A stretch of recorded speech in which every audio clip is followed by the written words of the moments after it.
예수님의 어머니 마리아인데, 마리아에게 찾아왔던 천사가 은혜를 입은 자야, 그렇게 얘기를 하고 있습니다. 성경에서 은혜를 입은 자라고 할 때 무엇을 의미할까요? 그 말씀을 좀 배우고 싶습니다. 첫째로 은혜를 받은 사람이란 예수님을 모신 사람이죠. 이 탄생 기사, 예수님께서 태어나신 이 사건 속에 성경 전체의 스토리가 담겨 있습니다. 사실은 26절, 27절을 보게 되면 여섯째 달에 천사 가브리엘이 하나님의 보내심을 받아 갈릴리 나사렛이라는 동네에 가서 다윗의 자손 요셉이라는 사람과 약혼한 처녀에게 이르니 그 처녀의 이름은 마리아라. 예수님을 잉태했던 마리아와 그 남편, 나중에 남편 되었는데 약혼했던 다윗의 자손 요셉. 왜 여기서 하나님께서 마리아와 또 요셉을 선택했냐면 예수님 오실 때 반드시 다윗의 후손 가운데 오셔야 돼요.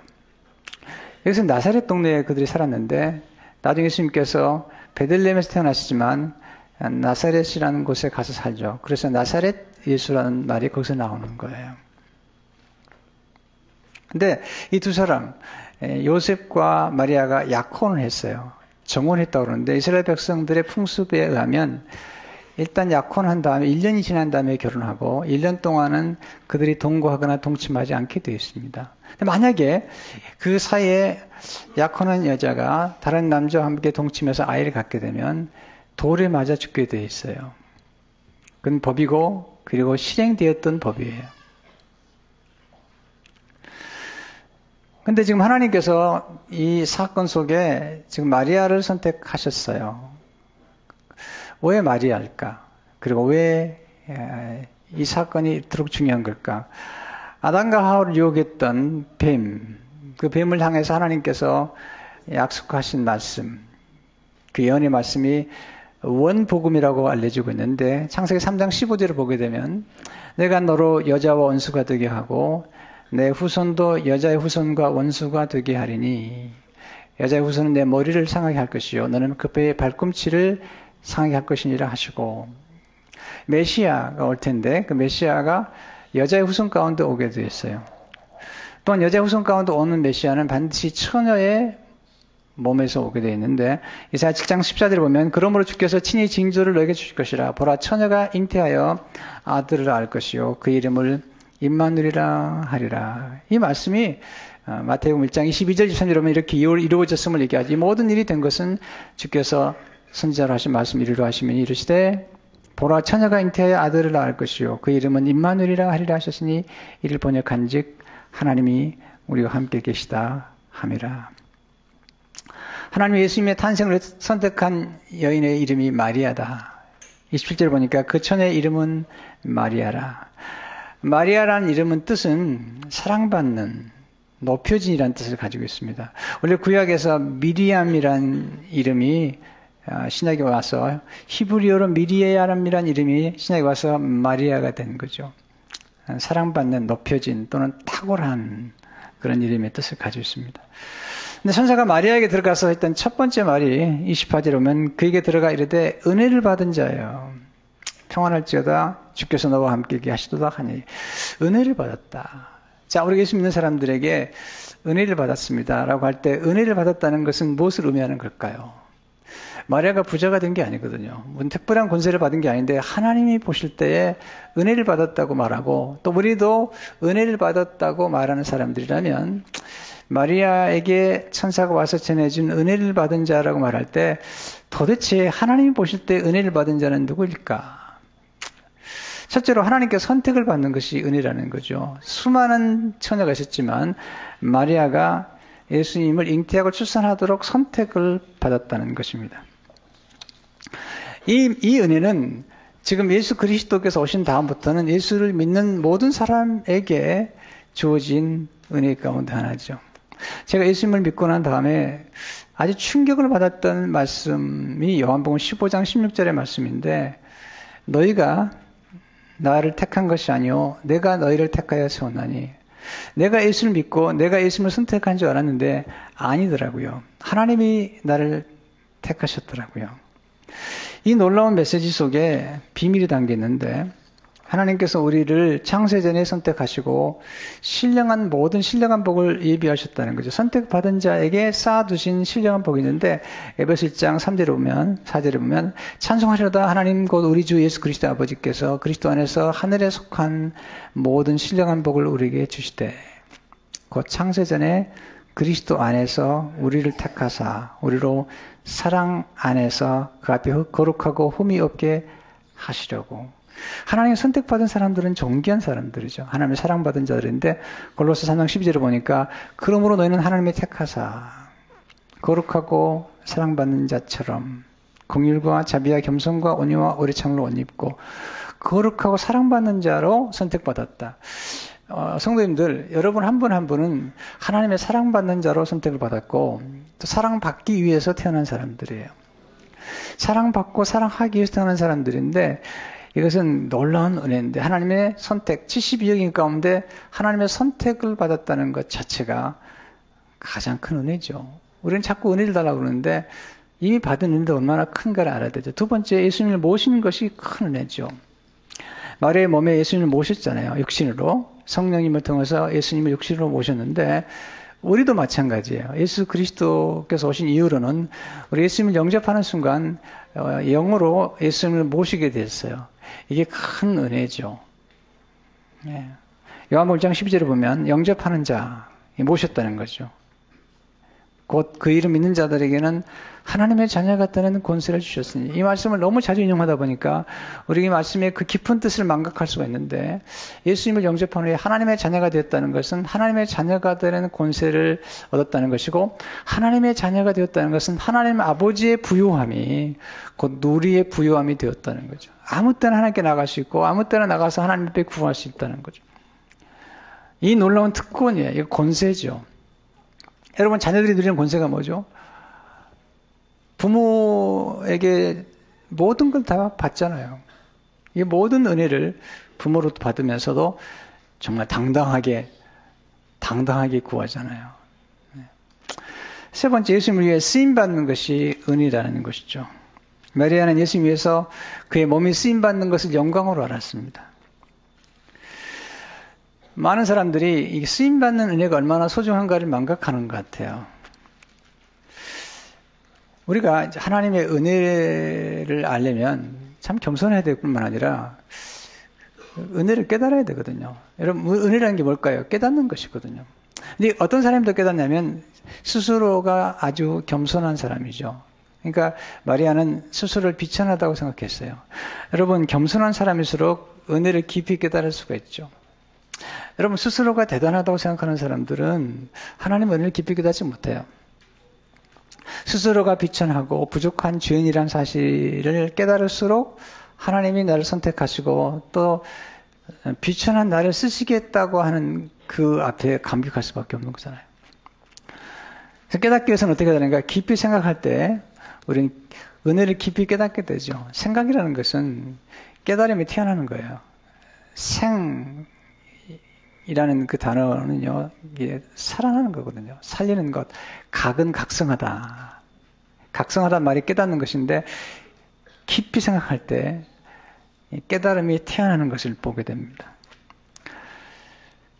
마리아는 생각하는 여자입니다.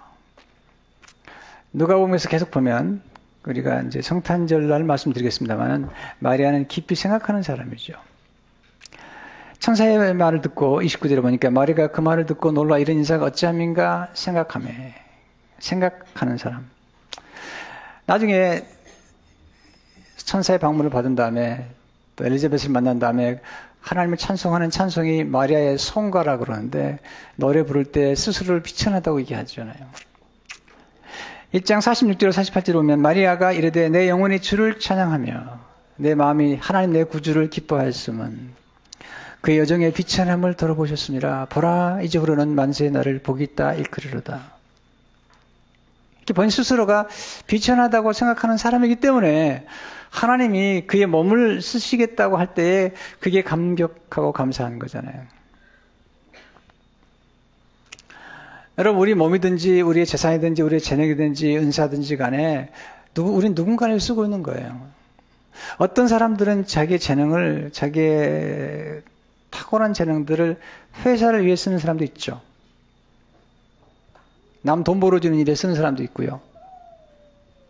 또 어떤 사람은 나라를 위해서, 어떤 사람은 군인으로서. 근데 하나님께서 하나님을 위해서 쓰시겠다고 하시는 거잖아요. 그걸 영광스럽게 생각해 보셨어요? 어떤 분은 정말 사업이 잘 되는 분이 계셨어요. 진짜 돈이 정말 얼마나 많은지 몰랐는데요. 그럴 때는 하나님 위해 쓰지 않더라고요. 다 비워버리고 난 다음에 너무 아쉬워하는 거예요. 우리에게 주어진 물질이든지 시간이든지 모든 것들을 우리는 잘 사용해야 됩니다. 주어졌을 때 사용해야지 나중에 가서 그럴 걸. 우리가 10,000년 동안 살면 좋겠는데 우리가 살아봐야 100년이에요. 이 땅에 사는 동안에. 그리고 우리가 영원한 세계에 들어가는데 그 기간 동안에 우리는 영원한 세계를 예비해야 된단 말이죠. 우리에게 주어진 어떤 위치나 직분이나 이런 것들이 내게 주어졌을 때 그때 잘 사용해야 되는 거예요. 똑같은 재능도 죄를 진데 사용하거나 마귀에게 사용한다는 것은 어리석은 거잖아요. 하나님께 쓰임받는 게 얼마나 영광스러운데. 예수님께서 이제 예루살렘에 입성하실 때 미리 다 계획을 세우세요. 그래서 예수님이 타고 들어갈 나귀를 준비하시죠. 제자들에게 보냅니다. 한 마을에 가면 나귀가 한 번도 사람이 타지 않은 나귀가 있을 텐데 그걸 풀어서 가져오라. 만약에 사람들이 물어보면 주께서 쓰시겠다고 하라. 마가복음 11장 3절을 보게 되면 만일 누가 너에게 왜 이렇게 하느냐고 묻거든 주가 쓰시겠다라. 그리하면 즉시 이리로 보내리라 하시니 주가 쓰시겠다라. 얼마나 놀라운 말씀인지 몰라요.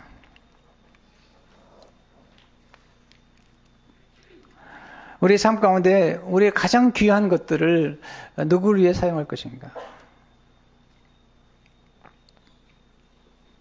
D.L. 무디가 한 번은 어떤 청년을 전도했는데 그 청년에게 예수 믿고 하나님 위해서 살아 그랬더니 목사님 내 젊음을 즐기는 데 사용하겠습니다. 세상에 얼마나 재밌는 게 많은데. 그리고 나이가 다 든 다음에 이제 힘 빠지면 그때 가서 내가 주를 위해서 일하겠습니다. 근데 청년이 얼마 있다가 아파가지고 병원에 입원하게 됐어요. D.L. 무디 목사님이 시들은 꽃을 가져갔어요. 이 청년이 화를 냈습니다. 병원에 오시면서 시들은 꽃을 가져왔냐고. 물론 요즘 나이가 드신 분들이 시들었다는 얘기 아닙니다. 오해하지 마세요.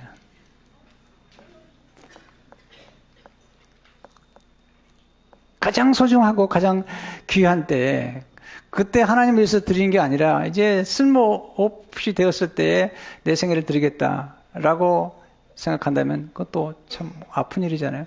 물론 지금 100세 시대이기 때문에 다 나이가 이제는 다 젊지만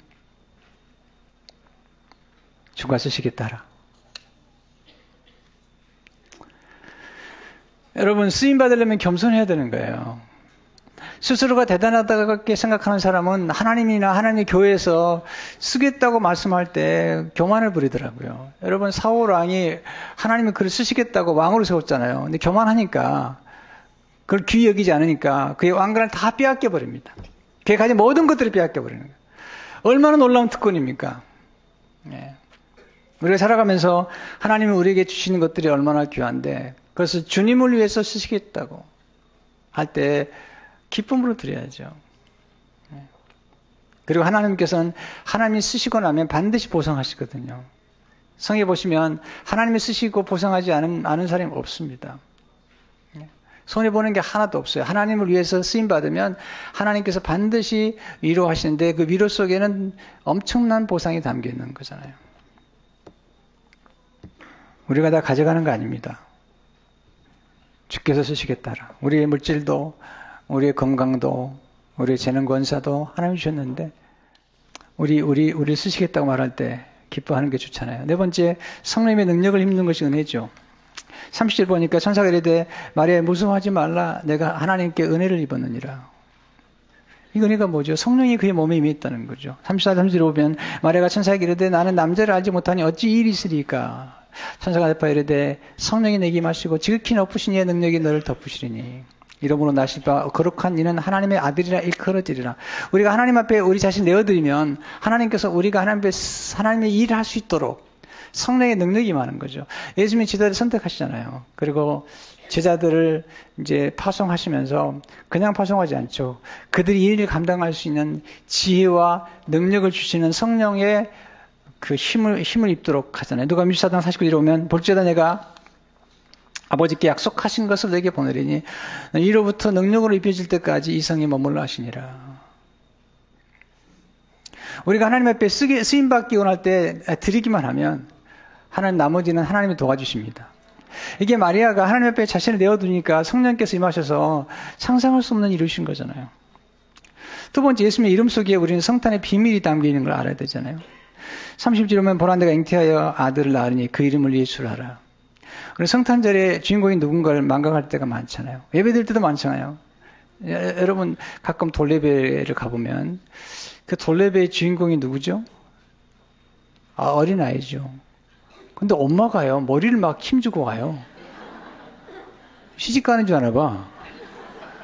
아이가 주인공이잖아요. 아이는 엄청 고생하고요. 엄마, 아빠는 손님들 맞이하고 또 온 사람들은 아이는 잠깐 보고 그냥 먹느라고 정신이 없어요.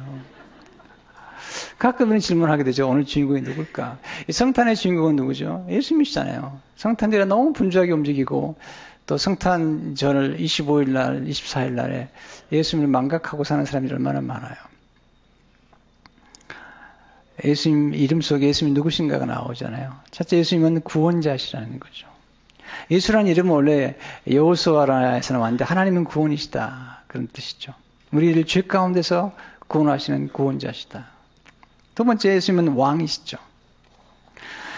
오늘 32절 33절을 보게 되면 그가 큰 자가 되고 지극히 높으신 이의 아들이라 일컬어질 것이요 주 하나님께서 그 조상 다윗의 왕위를 그에게 주시리니 영원히 야곱의 집을 왕으로 다스릴 것이며 그 나라가 무궁하리라.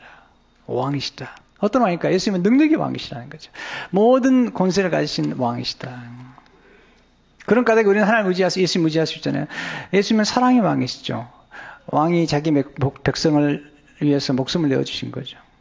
여러분, 사랑이라는 것은 뭐를 알 수 있는 희생이잖아요, 희생. 여러분, 어머니의 사랑이 가장 하나님의 사랑을 닮은 까닭은 뭐냐면 어머니의 사랑은 계산하지 않습니다. 피를 쏟아주고 물을 쏟아주고도 늘 죽어도 아쉬운 게 어머니의 사랑이 부모의 사랑이잖아요. 예수님이 풍성한 생명을 주시는 왕이라는 거죠. 네. 생명을 주신다. 하나님의 생명을 주시는 분이시잖아요. 생명의 근원은 사랑에 있는 거예요.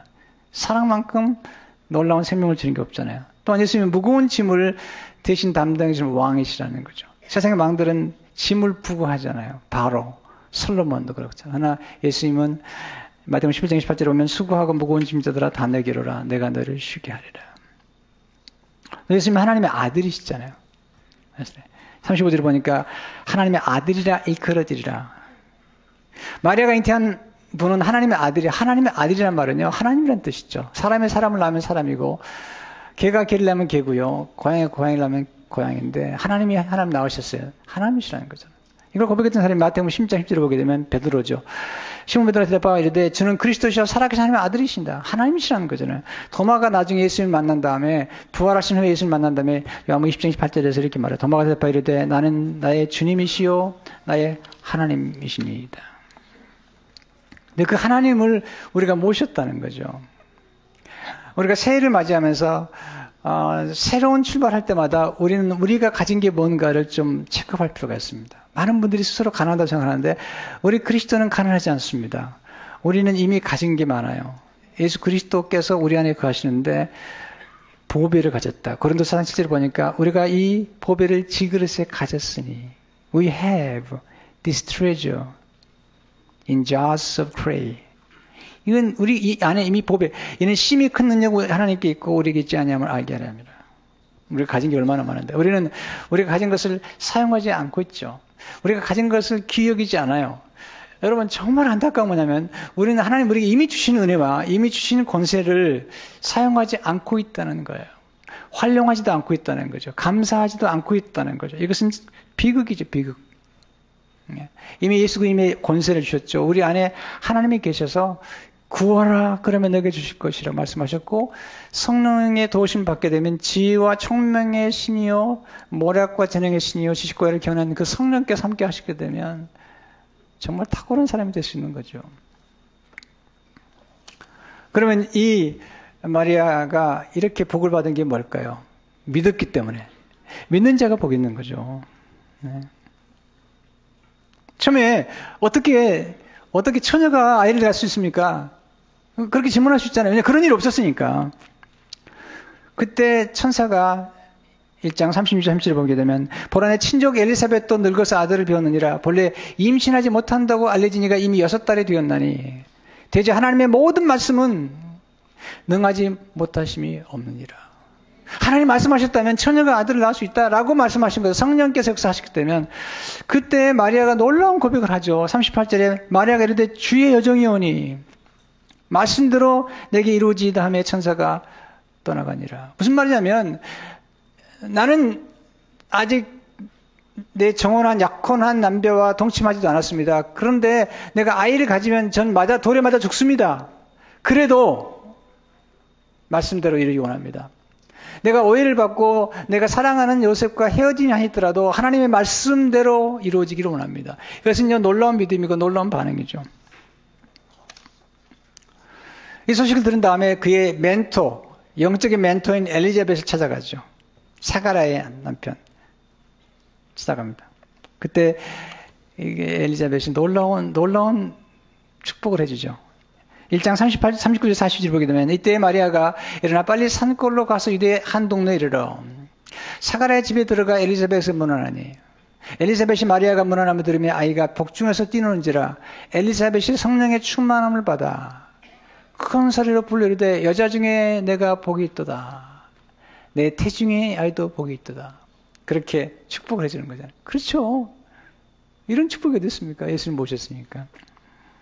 그러면서 그 나이 많은 엘리자벳이 그 어린 자기의 멘티요 친족인 마리아에게 이렇게 고백을 합니까? 43절을 보면 내 주의 어머니가 내게 나오니 이 어찌된 일인가? 보라 내 문하는 소리가 내 귀에 들릴 때 아이가 내 복중에서 기쁨으로 뛰놀았도다. 내 주의 어머니라고 그러잖아요. 이것은 놀라운 고백이죠. 나이를 떠나서. 그럼 45절에 보면 주께서 하신 말씀이 반드시 이루어지라고 믿은 그 여자에게 복이 있도다. 성경은 누가 복이 있냐면 믿는 자가 복이 있다는 거죠. 우리가 이 땅을 떠나게 된 다음에 영원한 세계에 들어가는데 예수 그리스도를 믿는 사람이 영생을 얻게 되고 그리고 예수님을 통해서 영원한 축복 속에 들어가잖아요. 이거 가장 큰 복이죠. 믿는 자가 복이 있는 거죠. 하나님은 믿는 자와 함께라서 의심하는 자가 아니라 우리가 가끔 의심할 수도 있고 의혹할 수도 있고 질문할 수 있지만 결국 가서 마리아처럼 믿는 자 그리고 사가랴와 엘리자벳처럼 마지막 가서 믿는 자가 복이 있고 하나님께서 믿는 자와 더불어 일하시는 것을 보게 되잖아요.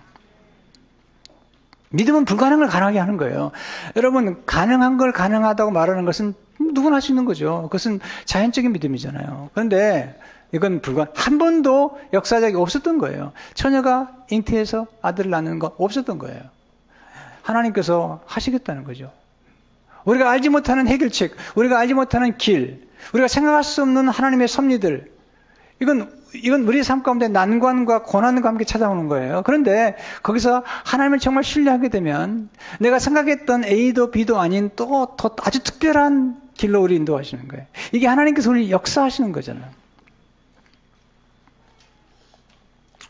여러분 비천하다고 낙심하지 마세요. 비천한 여인 선택하신 거예요. 가난하다고 낙심하지 마세요. 마리아와 요셉은 가난했어요.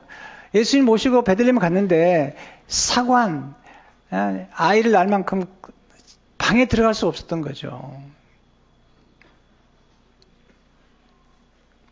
힘이 없다고 절망하지도 마세요. 예수 그리스도께서 오셔서 우리 가운데 함께 하시게 되면 놀라운 역사가 나타나잖아요. 여러분 여인에게서 가장 위대한 게 뭔지 아세요? 생명을 잉태하고 출산하는 거예요. 이건요 남자가 결코 누릴 수 없는 영광이에요. 여인이 많은 사람들이 요즘 아이를 낳으라면 결혼하라면요 젊은 여자들이 아이를 안 가지려고 그래요. 뭐 몸매가 구긴다나요?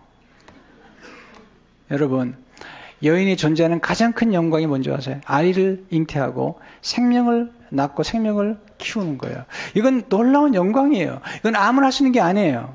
생명을 잉태하고 생명을 키우는 것만큼 영광스러운 게 없는 거죠. 만약에 마리아가 예수님을 잉태하는 것을 거부했다면 인류에 구세주가 없는 거예요.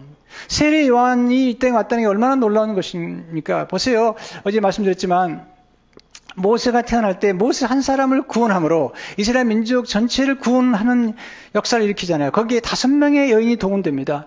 그 당시에 산파했던 십부라 부하라는 여인이 동원되고요. 거기에 모세 어머니 여게벳이, 모세의 누이 미리암이, 그리고 애굽의 바로 왕의 공주가 동원돼가지고 그것도 예수 믿지, 하나님 믿지 않은 사람까지 동원해서 모세를 살리는 거죠. 모세 한 사람이 태어나서 성장함으로 이스라엘 전 민족이 구원을 받게 되는 놀라운 역사가 나타나잖아요.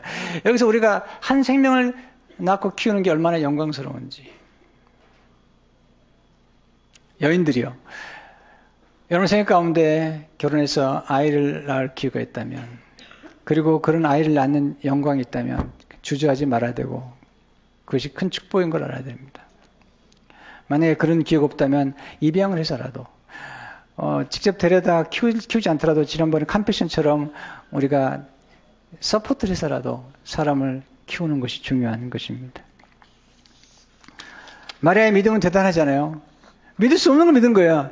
그 믿음의 기적을 낳고 믿음의 영향력이, 마리아의 믿음의 영향력 때문에 전 인류가 구원받고 전 인류가 주 앞에 돌아오는 은혜를 베푸게 된 거죠. 믿는 자가 복이 있는 겁니다. 오늘 여러분 믿는 자가 되어서 이 성탄에 큰 축복을 누리시길 주의 이름으로 축원합니다.